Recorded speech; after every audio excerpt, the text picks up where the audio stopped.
There's no way, right? There's no way they fixed it.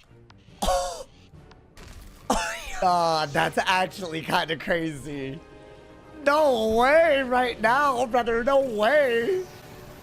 Bop! Y'all, what you guys just witnessed is the end result of me being a fully ranked up Lightning Weaver. It's absolutely epic. Now that I've fully ranked up weaving into fire as a storm, I wanted to make a video on everything that you might need to know, PvE or PvP, if anything about magic weaving interests you. Let's start off right away, right? I would argue there are 3 major reasons why you would want to go into magic weaving. So for being a rank 1 spell weaver in your school, you unlock jewels that you could actually just craft straight from the tree using new reagents. But essentially what you're doing is, right, you're combining pure jewels from your primary and now secondary school to make a new jewel that just gives you both. For getting to rank 2, you start unlocking unique dual school spells that are extremely relevant even in PvE. For going into the storm school, which is more of a blade school, you unlock some really cool and powerful 2-pip dual blade. You unlock offensive auras if you want to go into life, just simply for weaving into life. And arguably, in my opinion, the set of spells that are very relevant if you're a solo PvEer,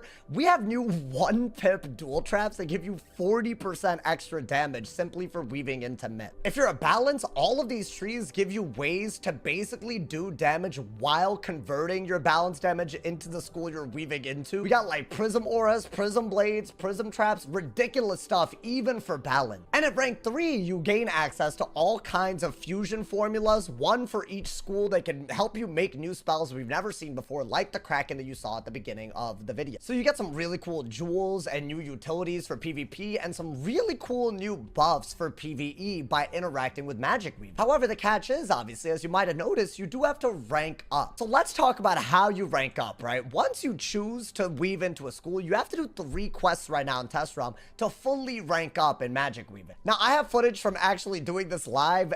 This took me quite a bit of time, and it's actually nerfed in Test Realm, but there's 3 major quests. One quest where you meet your school's icon. I chose fire, so I met an icon of fire. And the first quest, you have to go into battle with your icon and let the icon kill your opponent, which is a pretty cool concept. I don't think we've seen something like that. The second quest, you polymorph into your icon, and you actually have to do some very challenging fights.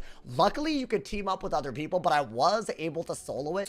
Super unique. Your deck that you get for this polymorph quest or whatever, it's based on the school that you weave into and your own school. So there's like a ton of different combinations. If you weave into fire on a life, you'll get a slightly different deck than if you're a storm going into fire. So everyone will have a slightly different deck, a slightly different experience doing these. It's just like the Young Morganthe quest. I think this is a really cool concept. I had a lot of fun questing through this. And the third quest was a cheating boss that honestly was not that hard to figure out. Easily one of the easiest parts of the whole thing. Now, this might sound easy. However, very unfortunately, there is a set of things that you have to do before every one of these main magic weaving quests. And here's where things get controversial. They introduced a system called labors, and in order to unlock the quest to actually rank up your magic weaving, right, to like, let's say you want to do the polymorph quest to get to rank 2, you have to do 3 out of 4 tasks, and y'all, they are not easy. This seems to be one of the more controversial parts of this update, but one of the things is you have to defeat 60 minions. Another task right now that they have is you have to find like a boss that they choose, I guess, and defeat it 15 times. A boss that I got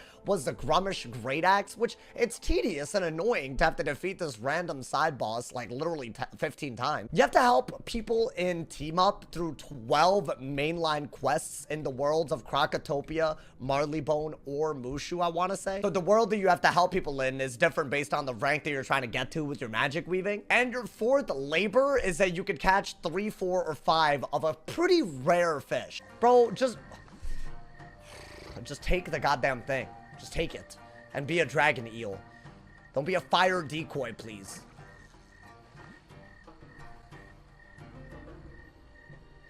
I'm deepening my depression. Like, this is like a deep, like... Okay. Did we get it?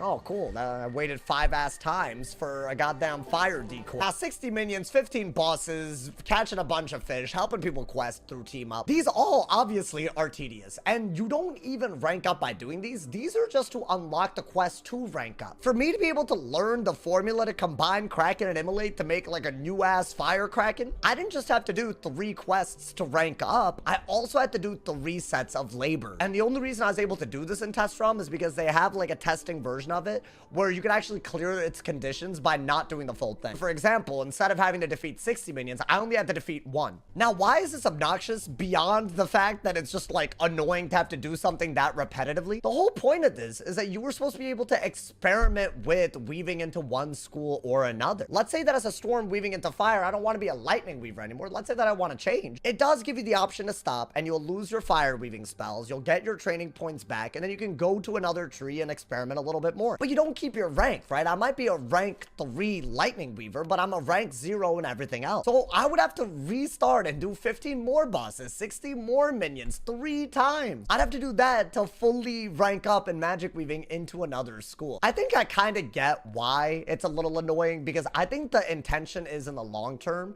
you're supposed to start this process at level 50 and you unlock these quests like I want to say every 10 levels or so, or every new world. So I think the idea is while you're leveling up 10 times, you do these quests gradually. Well, that part isn't really that crazy. If you're a high level, I feel like your quest should accommodate for that, because otherwise you're expected to defeat a bunch of Crocotopia bosses and Crocotopia mobs repeatedly. It's not challenging, it's not hard, it's just annoying. I would much rather I defeat 1 level appropriate boss than 15 boss fights that are like Crocotopia level just to rank up in my spell weaving. That's what it seems to be right now. Someone already has done the math on this. That's expected out of the Wiz community. For me to weave into every school and rank up fully on every one of my 7 wizards, I would have to defeat over 7,000 enemies. And that's just the minion fights. That's not including the fishing and the randomly helping people quest and all of this. I'm very confused why they added these labors, because the actual mainline, like, you know, spell weaving quests are actually really unique and cool. I thoroughly enjoyed the polymorph one, and the fact that it's customized based on which school is weaving into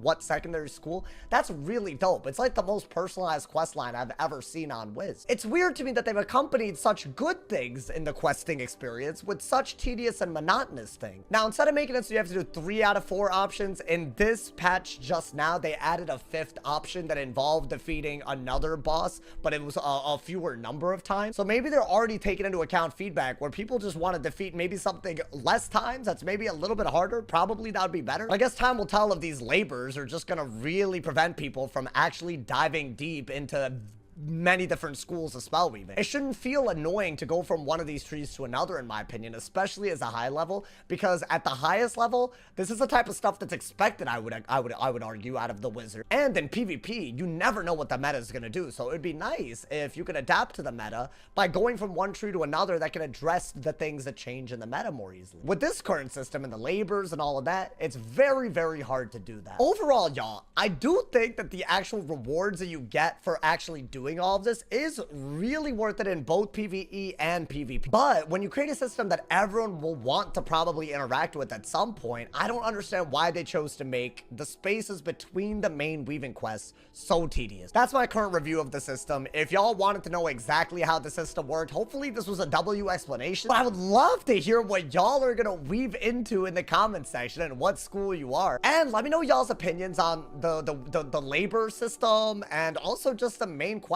if you happen to catch it live, or if you got a good vibe of it from my description of it. I look forward to reading all of y'all's thoughts and comments. Drop a like if you enjoy, leave a sub if you're new, and if somebody hasn't told you you're awesome today, they doing something wrong. Stay awesome. See y'all soon, and yeah.